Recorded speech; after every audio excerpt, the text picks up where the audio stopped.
Assalamu alaikum wa rahmatullahi wa barakatuh. Alhamdulillahi rabbil alamin wal aqibatu lil muttaqin wala udwanan illa ala adh-dhalimin.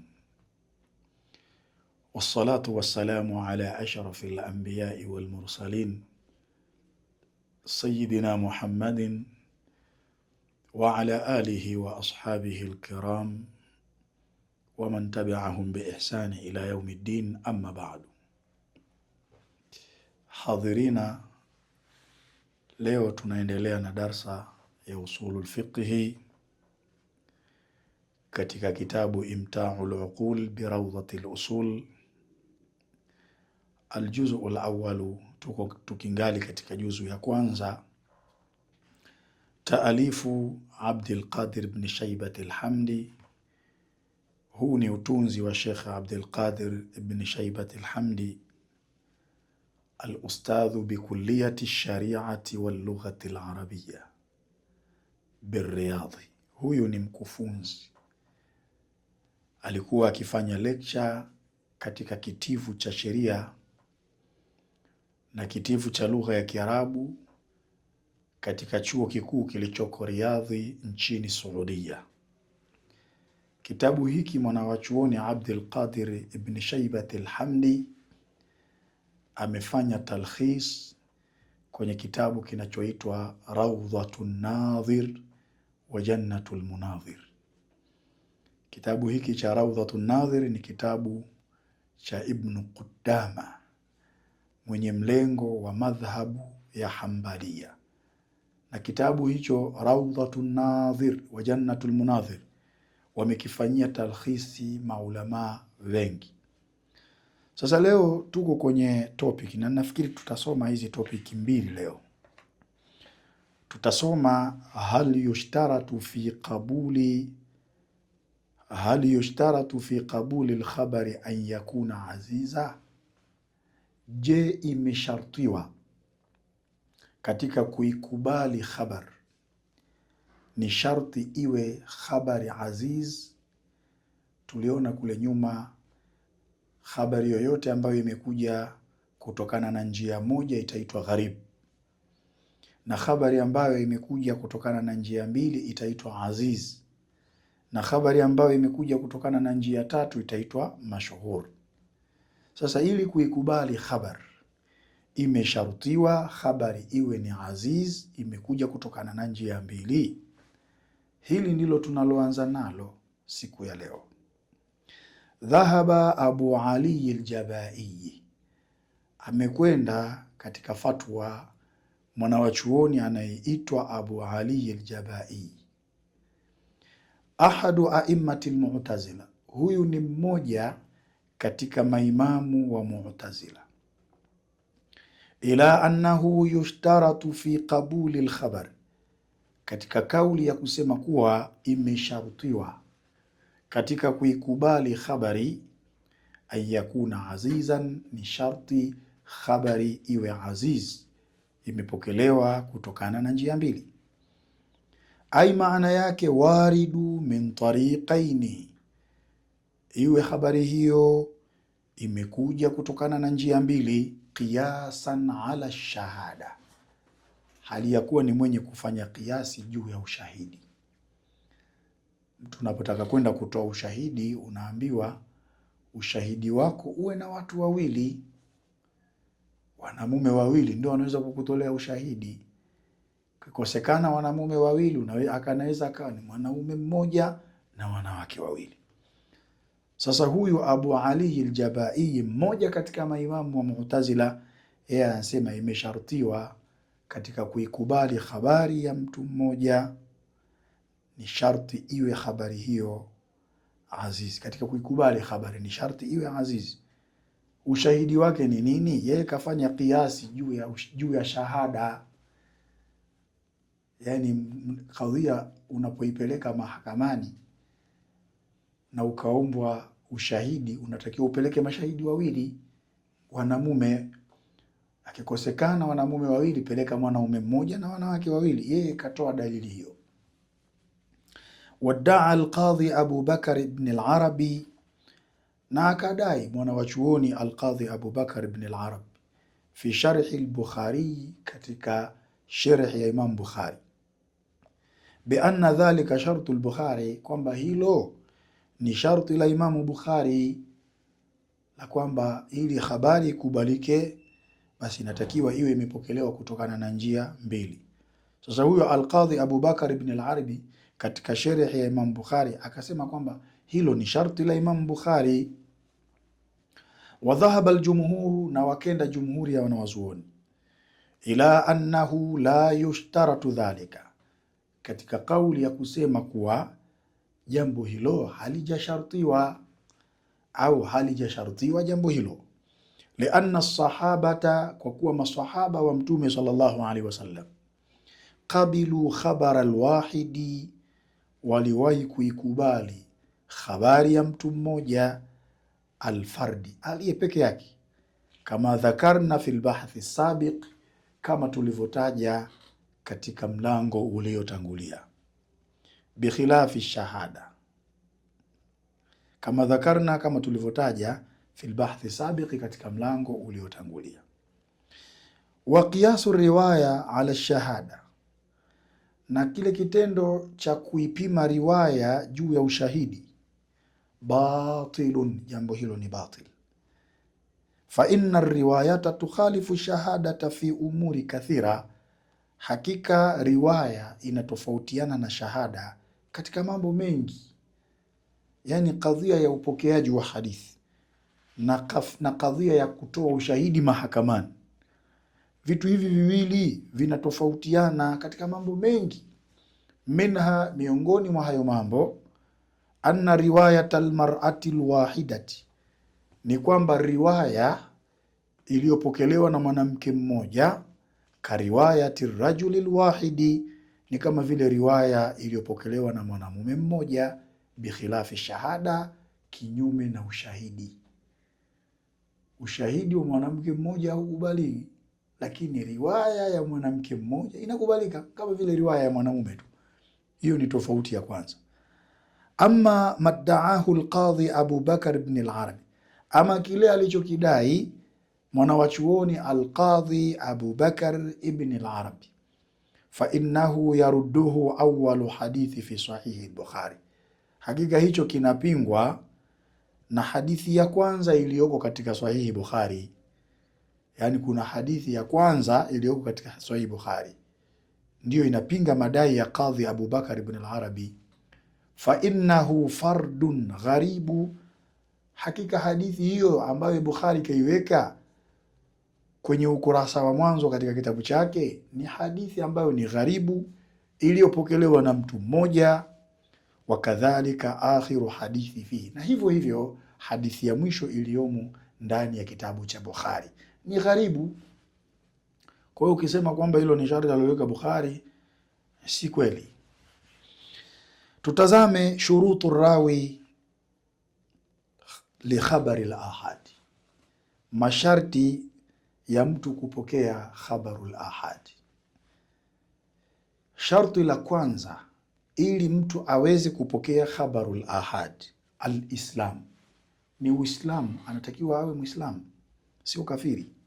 Fala tuqbalu riwayatul kafiri, basi haikubaliwi riwaya ya kafiri.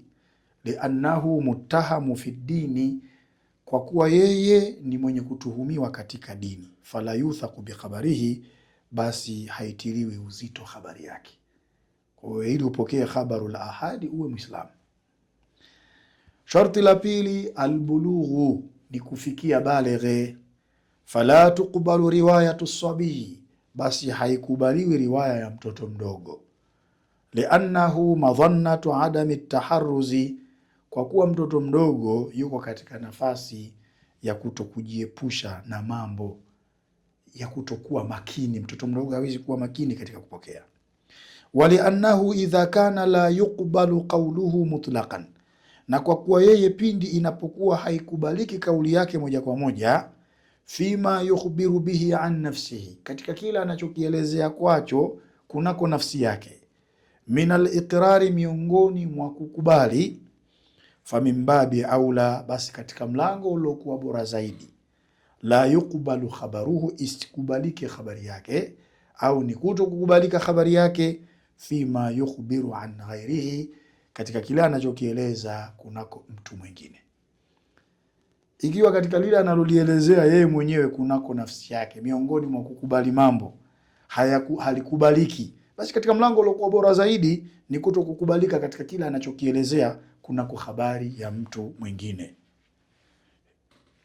Kwa hiyo sharti ya pili lazima awe balighi. Lakini sharti ya tatu ya kupokea khabarul ahad, al-aqlu, ni kuwa na akili. Fala tuqbalu riwayatul majnun, basi haikubaliki riwaya ya mwenda wazimu.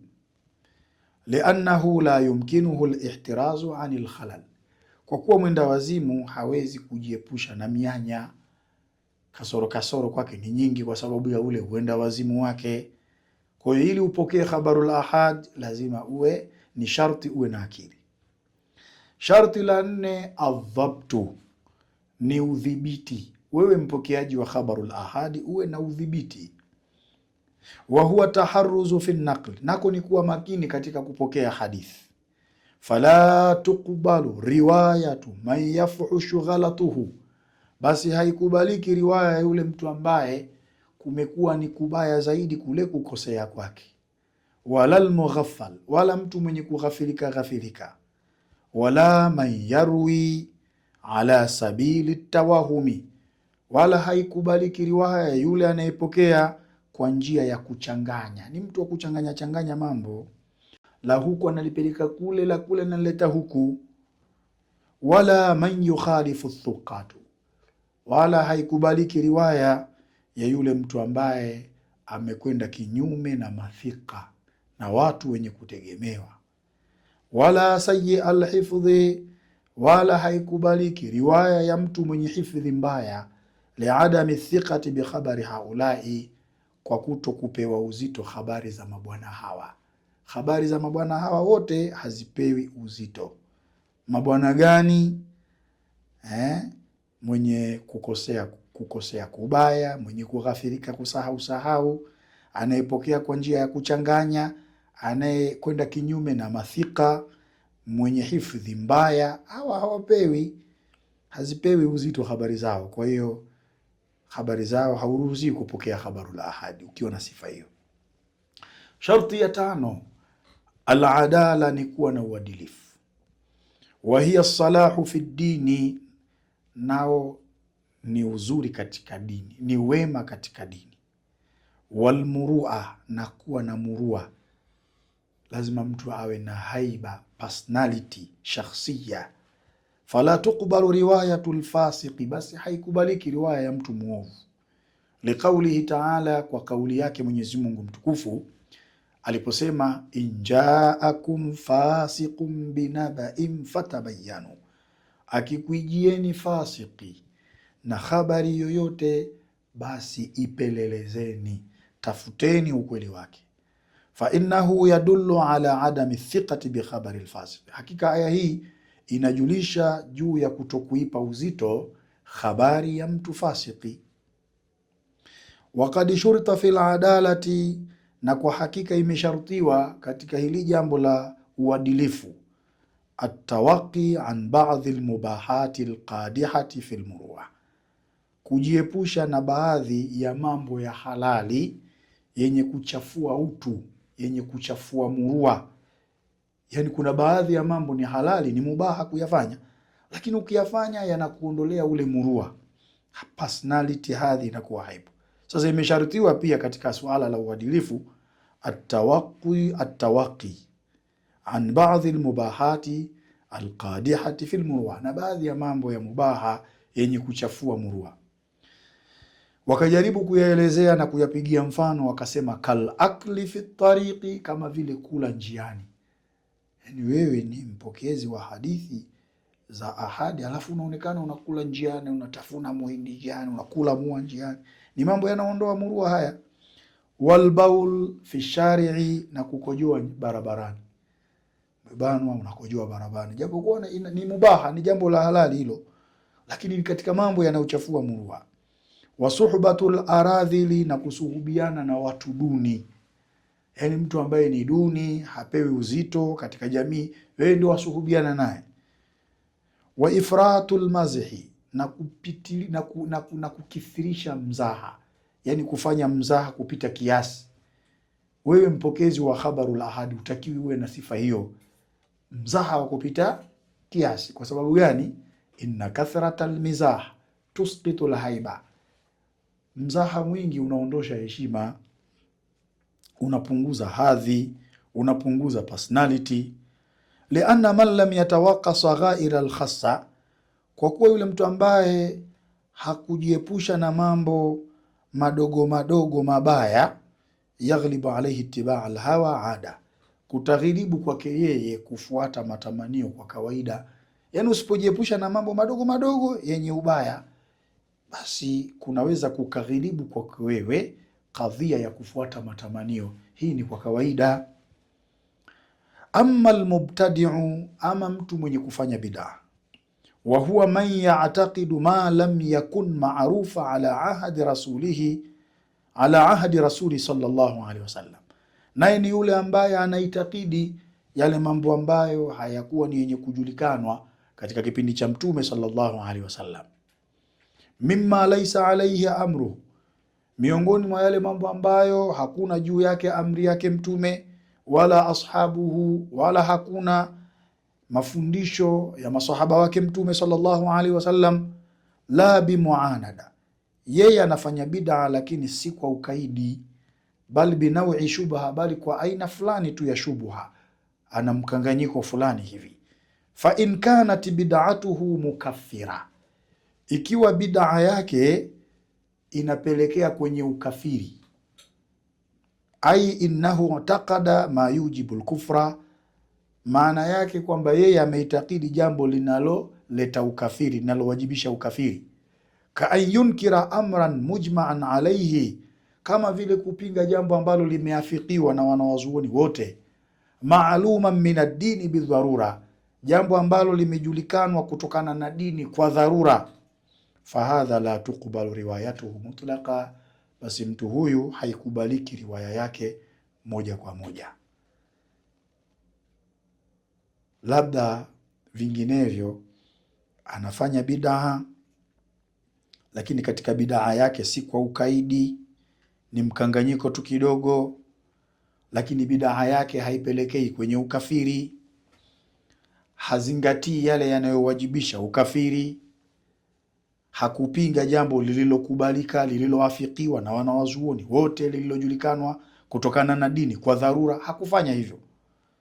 Ikiwa hakufanya hivyo, hukumu yake ni nyingine.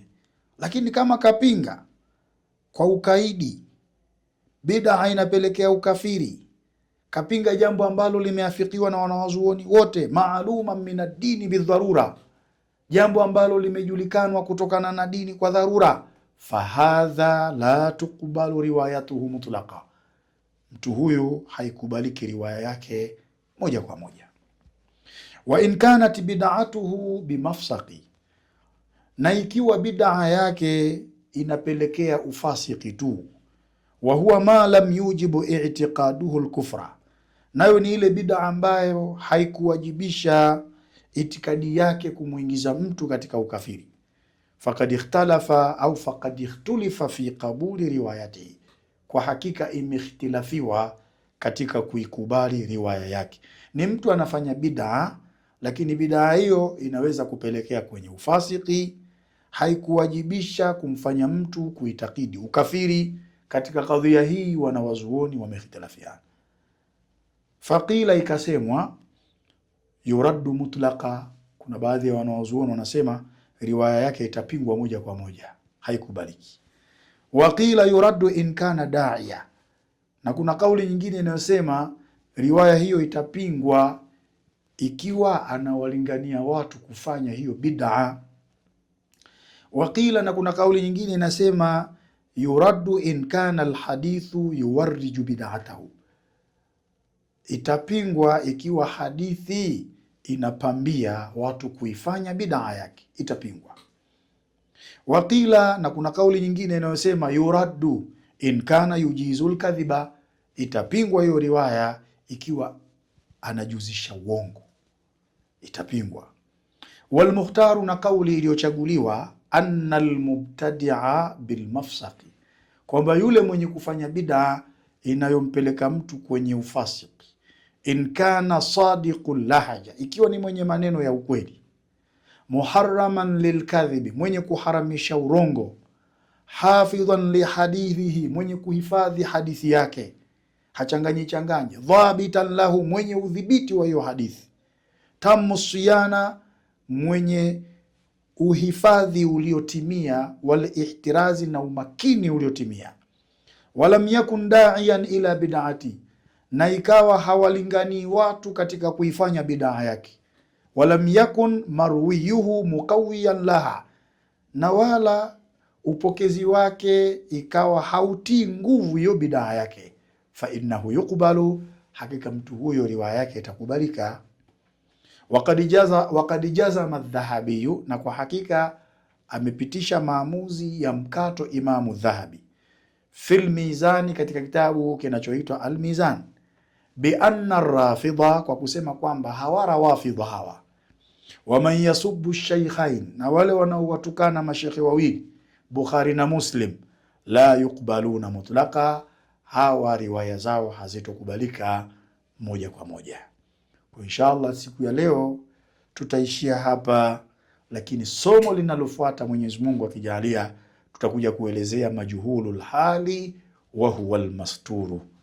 Tumuombe Allah subhanahu wa ta'ala tusamehe madhambi yetu na atujalie tawfiqi, innahu waliyut tawfiq. Wassalamu alaykum wa rahmatullahi wa barakatuhu.